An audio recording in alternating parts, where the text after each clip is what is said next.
नमस्कार, उत्तराखंड समाचार में आपका स्वागत है। आपके साथ मैं हूं अखिलेश चंद्र गैरोला। सबसे पहले मुख्य समाचार।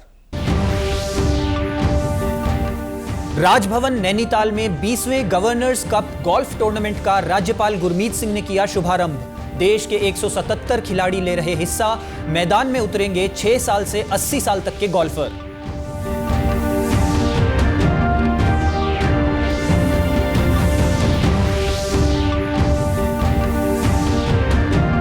जित्सु में इतिहास रचने वाली नव्या पांडे बनी भारत की पहली महिला गोल्ड मेडलिस्ट।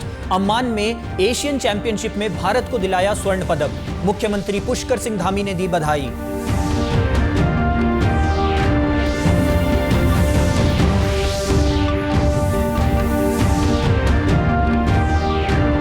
और मसूरी में बुनियादी सुविधाओं के विकास को लेकर मुख्य सचिव आनंद वर्धन की बैठक। यातायात दबाव को कम करने के लिए वैकल्पिक मार्गों और ट्रैफिक प्लान पर दिया जोर।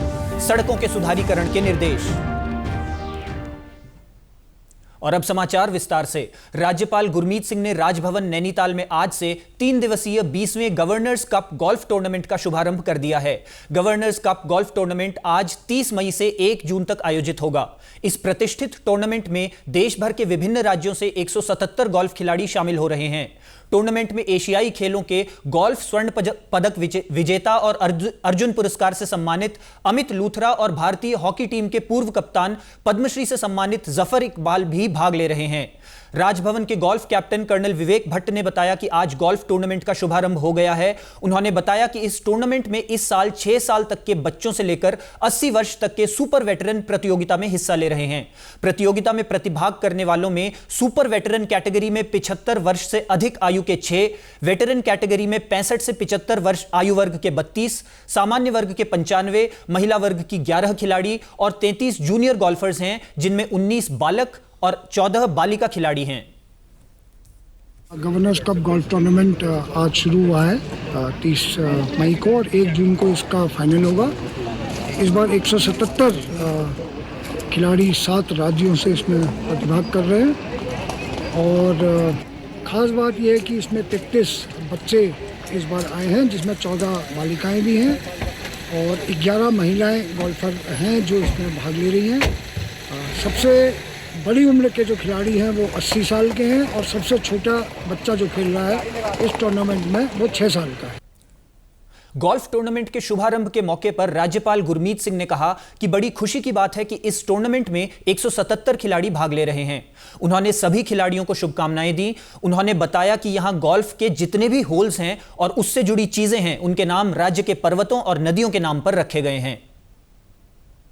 आपने देखा होगा कि आज जो हमारा ये वाला गोल्फ कोर्स है, इसके अंदर में हमने 18 होल्स हैं ग्रीन और ब्राउन, उनके जो नाम हैं वो हमारी सुंदर नदियों और पर्वतों के ऊपर में रखे हुए हैं। हमको लगता है कि ये हमारे पूरे सभ्यता को, संस्कृति को, पूरे स्पिरिचुअल टूरिज्म को, हमारे पूरे नेचर को रिप्रेजेंट करता है और इनको जब खेलों से मिलाएंगे तो और भी बढ़ावा होगा। मैं आपको एक चीज बहुत सुंदर बताना चाहता हूं कि इस बार हमने कैंप लगाया 7 अप्रैल से 29 अप्रैल तक।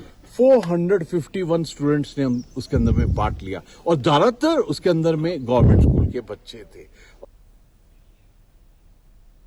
जुजित्सु में भारत का नाम रोशन करते हुए हल्द्वानी की नव्या पांडे ने इतिहास रच दिया है। जॉर्डन की राजधानी अम्मान में आयोजित 9वीं एशियन जुजित्सु चैंपियनशिप में नव्या ने 45 किलोग्राम भार वर्ग में शानदार प्रदर्शन करते हुए स्वर्ण पदक अपने नाम किया। इस ऐतिहासिक जीत से न केवल उत्तराखंड बल्कि पूरे देश में गर्व की लहर दौड़ गई है। नव्या पांडे जुजित्सु खिलाड़ी के रूप में एशियन चैंपियनशिप में भारत के लिए गोल्ड जीतने वाली पहली महिला खिलाड़ी भी बन गई हैं। जुजित्सु मार्शल आर्ट की तरह ही एक खेल है। नव्या की इस उपलब्धि पर उत्तराखंड के मुख्यमंत्री पुष्कर सिंह धामी ने स्वयं उन्हें फोन कर बधाई दी और उनके उज्जवल भविष्य की कामना की। मुख्यमंत्री ने नव्या से शीघ्र ही मुलाकात करने की बात भी कही।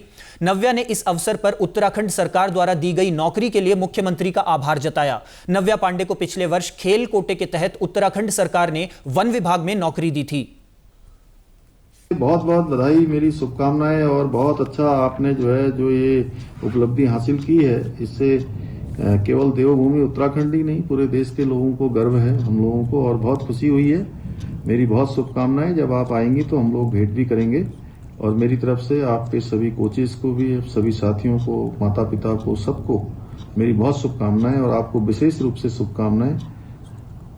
सर आपका बहुत बहुत धन्यवाद सर, मेरा तो पूरा दिन बन गया सर आपसे बात करके, बहुत लग रहा है सर। केंद्रीय कृषि एवं कृषि कल्याण मंत्रालय और भारतीय कृषि अनुसंधान परिषद की ओर से 29 मई से 12 जून तक पूरे देश में विकसित कृषि संकल्प अभियान चलाया जा रहा है। इसके तहत अल्मोड़ा के विवेकानंद पर्वतीय कृषि अनुसंधान संस्थान हवालबाग में कार्यक्रम का आयोजन किया गया। इस कार्यक्रम में विकसित कृषि संकल्प अभियान प्रचार रथ को हरी झंडी दिखाकर रवाना किया गया। साथ ही किसान गोष्ठी भी आयोजित की गई, जिसमें हवालबाग विकासखंड के 8 गांवों के 300 से अधिक किसानों ने प्रतिभाग किया। गोष्ठी में वैज्ञानिकों ने किसानों के साथ संवाद किया और उनके सुझाव भी लिए। इस अवसर पर मुख्य अतिथि एसएसजे विश्वविद्यालय परिसर अल्मोड़ा के कुलपति प्रोफेसर सतपाल सिंह बिष्ट ने कहा कि किसानों के हित में विकसित कृषि संकल्प अभियान कार्यक्रम भारत सरकार की अभिनव पहल है। किसानों के लाभ के लिए ऐसे कार्यक्रम होने चाहिए। विकसित भारत अगर हमें बनाना है तो हमें चारों दिशाओं में विकास करना पड़ेगा। और कृषि, जैसे आप जानते हैं कि हम कृषि प्रधान देश हैं, अगर हमारी कृषि 2047 तक विकसित हो जाएगी तो ऑटोमेटिकली हमारी जो खाद्यान्न की समस्याएं हैं या और कोई समस्याएं हैं वो नहीं रहेंगी। और अगर खाद्यान्न परिपूर्ण ये देश होगा, हमारी क्वालिटी उसकी बढ़ेगी, टेक्नोलॉजी में हम एडवांस हो जाएंगे, तो हम 2047 के बाद अपनी एग्रीकल्चर टेक्नोलॉजी डेवलप करके प्रोडक्शन बढ़ा पाएंगे और देश विदेशों को भी हम निर्यात भी बढ़ा पाएंगे। और धीरे धीरे इस तरह के प्रयासों से हमें विश्वास है कि कृषि एक बहुत महत्वपूर्ण विषय है और इस विषय को लेकर ये जो प्रयोग किए जा रहे हैं और जो कार्यक्रम चलाए जा रहे हैं, ये निश्चय ही विकसित भारत के बनने में मील का पत्थर साबित होंगे। वहीं विवेकानंद पर्वतीय कृषि अनुसंधान संस्थान अल्मोड़ा के निदेशक डॉक्टर लक्ष्मीकांत ने बताया कि विकसित कृषि संकल्प अभियान के तहत एक देश एक खेती एक टीम की भावना के साथ 12 जून तक कृषि उद्यान इकाइयों के समन्वय से जिले में कार्यक्रम होंगे। कार्यक्रम का उद्देश्य गांवों में खेती कर रहे किसानों से जानकारी जुटाकर उनके अनुसार नीति का निर्माण करना है। चाहे वो केंद्र सरकार की योजना है, चाहे राज्य सरकार की योजना है, उनके बारे में भी जानकारी किसानों को दी जा रही है। साथ ही उनसे फीडबैक का कलेक्शन भी किया जा रहा है कि शोध में उनको किस तरह का शोध चाहिए, क्या सुधार चाहिए, और जो योजनाएं चल रही हैं इसमें उन्हें अगर कोई दिक्कत आ रही है, किस तरह की योजनाओं में सुधार चाहिए, और इसके अलावा भी अगर उनकी कोई रिक्वायरमेंट है, कोई उनकी आवश्यकता है, तो उसमें किस तरह की योजनाओं की उनकी अपेक्षा है। तो ये सब एक डेटाबेस पूरा तैयार हो करके ये केंद्र सरकार के स्तर पे इसकी मॉनिटरिंग होगी और फिर इसके एनालिसिस करके जो अगले नीतियां निर्धारण में और शोध की दिशा तय करने में इसमें जो है ये काफ़ी हेल्पफुल होंगी। इस कार्यक्रम में वैज्ञानिकों और कृषि विशेषज्ञों ने किसानों को कई महत्वपूर्ण जानकारियां दी। प्रतिभागी किसानों ने कहा कि इस अभियान के माध्यम से कृषि वैज्ञानिक किसानों के खेतों तक पहुंचेंगे और उन्हें कृषि की नई तकनीकों की जानकारी मिलेगी। यहाँ जानकारी लेने के लिए सभी लोग आए हैं, एक दूसरे को बताएंगे तो इसकी जानकारी आगे को चलती रहेगी।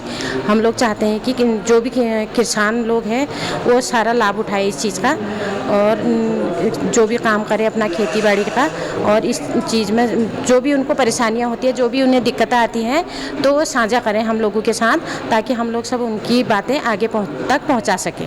हम जो किसान दूर दराज गाँव में रहते हैं और खेती के लिए अग्रसर हैं, अपनी जल जीवन जंगल को बचाने के लिए कार्य कर रहे हैं, तो हम लोगों को इस दौरान में जो भी यात्रा चलेगी, इस बीच में वैज्ञानिक हमारे पास आएंगे, हम किसानों के पास आएंगे, हमें जानकारी देंगे कि हमें कौन सी खेती करनी चाहिए, कौन सी उपज या फिर कौन सी अनाज ऐसा है जो हमारे जलवायु के हिसाब से या फिर मिट्टी के हिसाब से हमारे लिए उपयुक्त होगी, सो दैट हमें उसका प्रॉफिट हो सके। और ऐसे ही अगर प्रोग्राम्स होते रहें तो हम किसानों को, जो निम्न वर्ग के यहाँ पे जो सीमांत किसान हैं, उन लोगों को बहुत फ़ायदा होता है, न सिर्फ इसलिए कि हमारी क्या उपज होनी है या फिर हमें कितना प्रॉफिट होगा, बजाय इसके कि हमें नई जो सरकारी जितनी भी प्रोग्राम चल रहे होते हैं, जितनी सरकारी योजना चल रही है, उनसे लाभान्वित होते रहते हैं।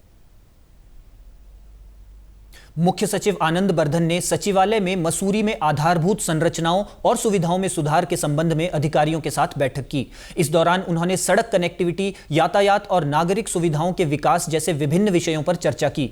मुख्य सचिव ने कहा कि मसूरी में आधारभूत संरचनाओं और सुविधाओं के विकास के लिए शहरी विकास विभाग नोडल विभाग होगा। मसूरी में यातायात की समस्या को कम करने के लिए अन्य वैकल्पिक मार्गों को दुरुस्त किया जाना आवश्यक है। उन्होंने मसूरी के लिए ट्रैफिक प्लान को सख्ती से अमल में लाए जाने लाने पर जोर दिया। उन्होंने Jharipani road, Camel's Back road, Landour और खट्टापानी रोड के चौड़ीकरण और सुधारीकरण का कार्य करने के निर्देश देते हुए कहा कि नगर पालिका को इन सड़कों के सुधारीकरण कार्यों के लिए सरकार द्वारा फंडिंग उपलब्ध कराई जाएगी। उन्होंने मसूरी के लिए इंटरनल कनेक्टिविटी प्लान तैयार करने और रोपवे विकास को लेकर सर्वेक्षण कराने के निर्देश दिए। मुख्य सचिव ने मसूरी में नए गंतव्यों को चिन्हित कर विकसित करने के भी निर्देश दिए। इसी के साथ अभी तक के समाचार समाप्त हुए। नमस्कार।